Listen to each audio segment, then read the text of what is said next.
Q&A part 2.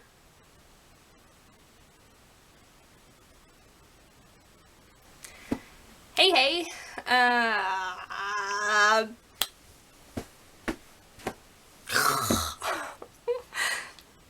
give up. There is no future in YouTube if you cannot do introductions. How's it going? You can't answer. I'm going okay. I'm sick. There's a lot in this one. Sorry if it's a long one again, but you guys just asked a million questions and, okay, not really a million. Question 1. What was your degree before and what is it now?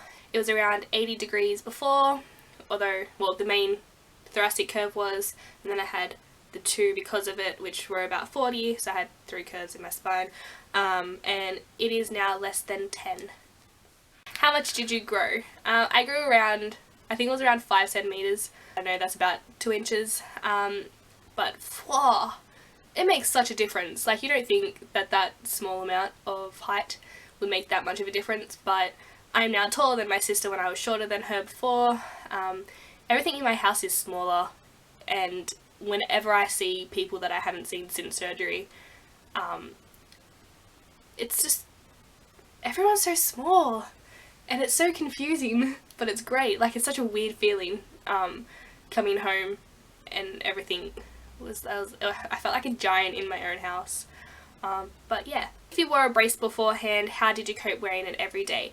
I didn't wear a brace beforehand, but I highly recommend that you do wear it if they tell you to wear it. It might stop the curve and you won't have to get surgery. I see so many people going, oh no, I don't want to wear it, and I know, well, I don't know because I never had to wear it, but it's really important to wear it. Did you have to wear a brace after surgery? Nope. Some people do. I guess that's why someone's asking me. This is a bit of a different question, but this person has asked, I have a 35-degree curve with hardly no pain. Do you think the pain you have to go through is justified only for aesthetic reasons? No. If I didn't have to get the surgery, I wouldn't have. But it had to be done. Because of my circumstances, not everyone, sometimes in another way, different physical therapy and stuff, but for me, I had to get it. But no, I wouldn't say go through the pain just for cosmetic reasons. I mean, I know it's hard living with a wonky looking back, but nobody cares. Like, you yourself are the person who cares the most. Hardly anyone notices it. Like, I had a massive hump on my back and nobody, well, I assume that some people would have noticed it, but only if they were really looking at me. And I mean, if they're looking that closely at me, stop it. Do you have numbness in your incision area? I have 2 incision areas and I have numbness in both. I can't feel like 3/4 of my scar. I have numbness in different parts of my back. I did do a little sort of diagram on Instagram, if you want to check that out, that explained where I can and can't feel and the different levels of feeling that I have. But I can't feel like under here, like this whole bit. That may, like, a lot of people ask me if I'll get feeling back. I don't know. Some people do, some people don't. But yeah, it could take years for that to come back, or it might not ever. But the only thing, oh, so annoying when you get itchy. Oh, like, if you've had the surgery, you will know, and we're bonding right now. Like, oh, sometimes I just want to, like, scrape off my skin and hope that it goes away. Anyway, what can and can't you do with the rods in? You can't bend that part of your back. It really depends where you are fused to and from. I'm fused from T2 to L2. I can't slouch, so I'll show you. This is me trying to slouch and like bend through the thoracic part of my spine. I can't. But I have the lower levels not fused, so I can do more. Like, I can bend, I can do most things. I've got a lot more flexible from the beginning of my spine. Wait, I don't even know what I just said. I can't remember.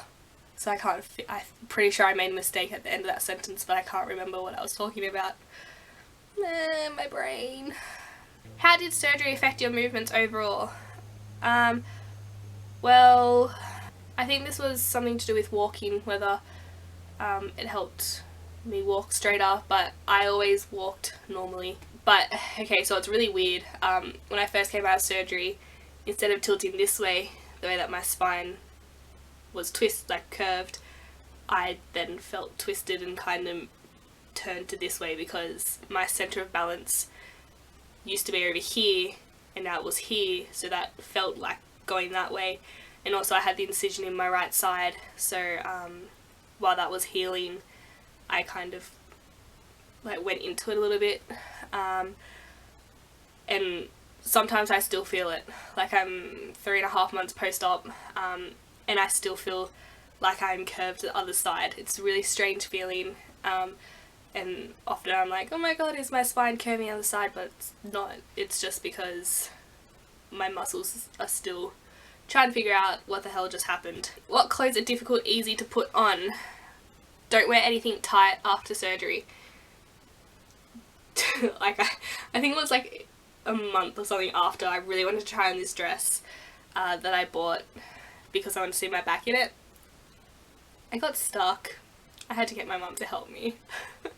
So yeah, in my last video, in the video about what I put in my bag for hospital, there was a whole bunch of loose fitting t-shirts and singlets. They were really good, so just buy oversized t-shirts.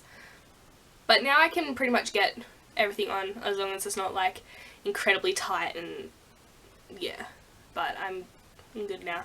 How do I prepare myself for surgery? Strong core. I can't express, no, that's not the right word. It's not implant either. I don't know the word I'm trying to use. I think it's stress. I can't stress enough how much a strong core will help you. Like, you don't realise how much you use those muscles until afterwards. You use them for everything. And like sitting up, I believe I was so much better off because I had those strong core muscles from doing Pilates, and yeah, like,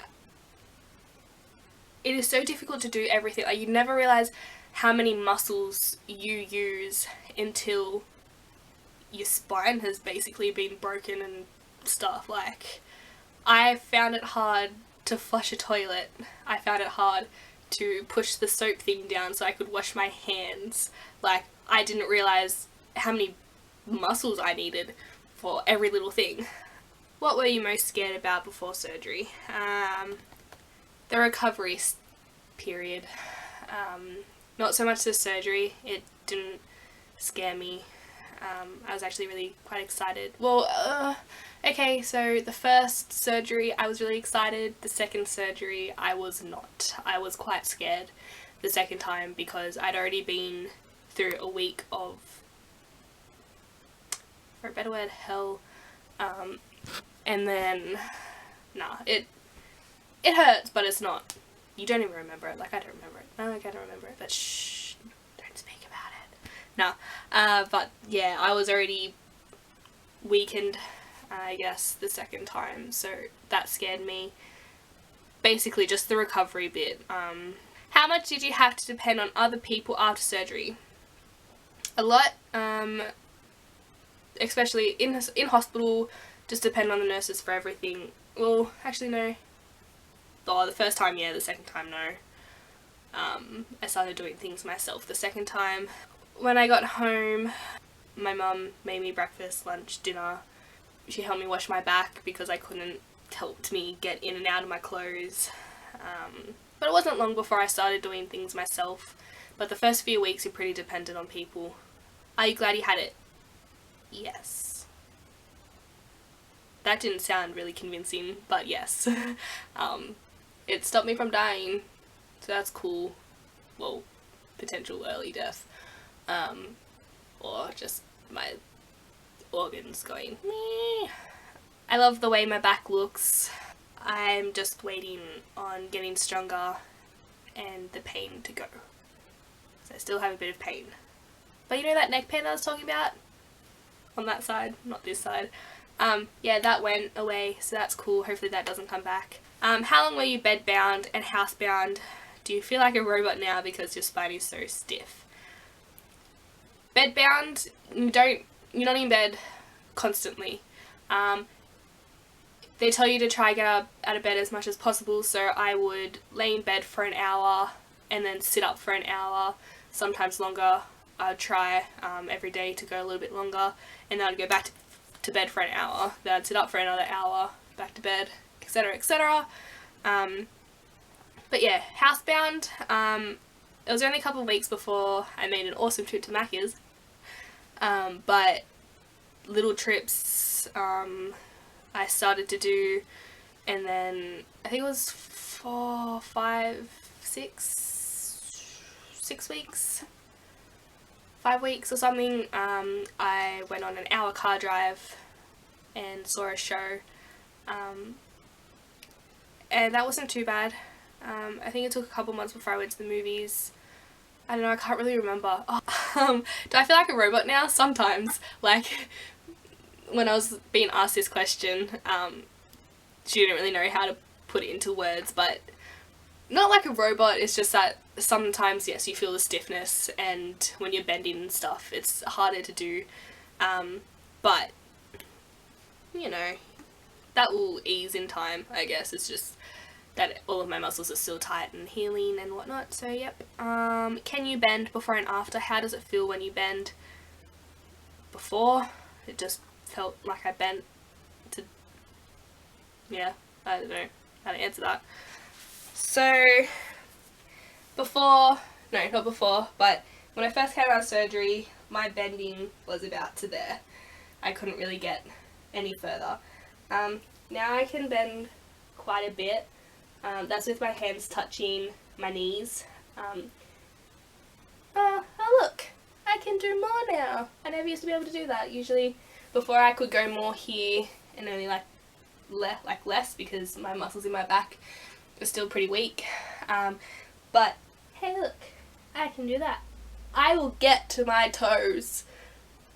That is my goal in life. How hard is it doing things like getting dressed, doing your shoes? Now it's fine.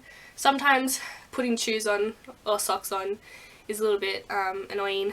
I can bend my left leg up more to me than I can my right. Like my left leg is more flexible than my right.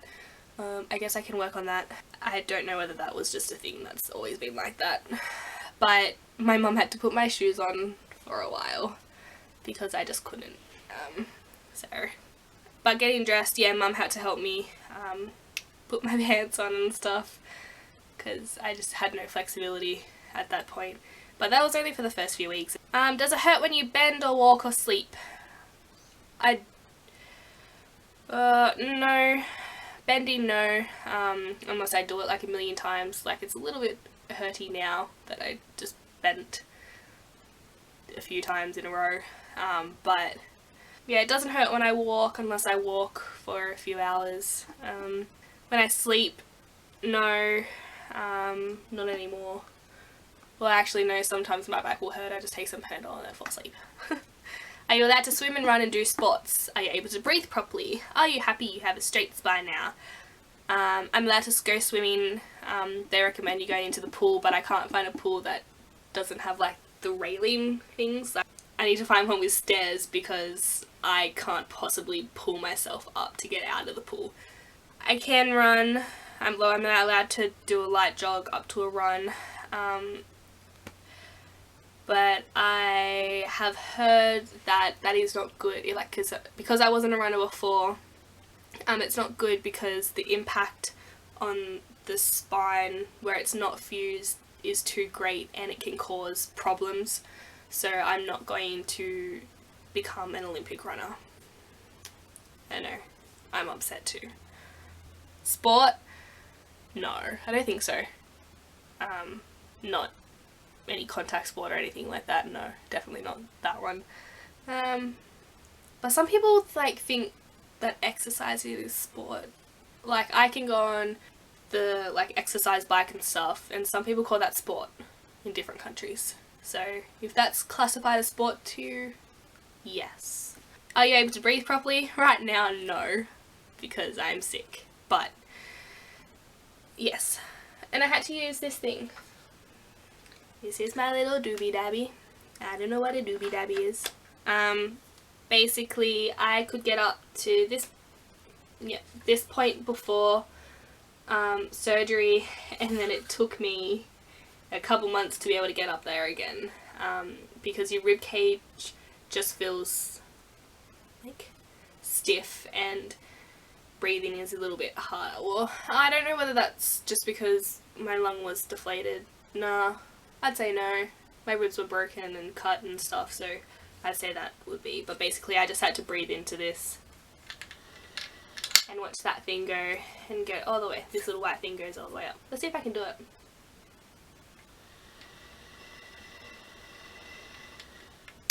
Yeah, see, I still can't do it, and also I'm sick, so I'm gonna say that's why. I am happy that I have a straight spine because it's pretty. What are you keeping yourself busy with? TV shows, TV, some more TV, reading, more TV, more reading, Tetris. I want to start little arts and crafts projects. I did start a blog. That didn't go very far because I don't know, like when I was on the medication it was really hard for me to focus and do something. I still find it hard to focus, and I think it's just because I've been doing nothing and being like brain dead for the last few months. So I don't know, hopefully I do stuff, but I don't think I am capable of working yet, but I would love a job just because I'm so bored and I want money. But what can you do? Anyway, this has gone way too long. Like, I am so sorry if this ends up being like a 20-minute video. Although I want to just quickly add that this month is Scoliosis Awareness Month, and go follow my Instagram account because I'm posting like every day, and who knows, there's a 1 in 30 chance. Is that how you do probability? I don't remember. I've left school a long time ago. So long. That you may not know one of the facts that I put up. So go check that out. I'll put the link below. Go watch my other videos because they're all about awareness. And yeah, thanks for watching, cool kids. Peace out.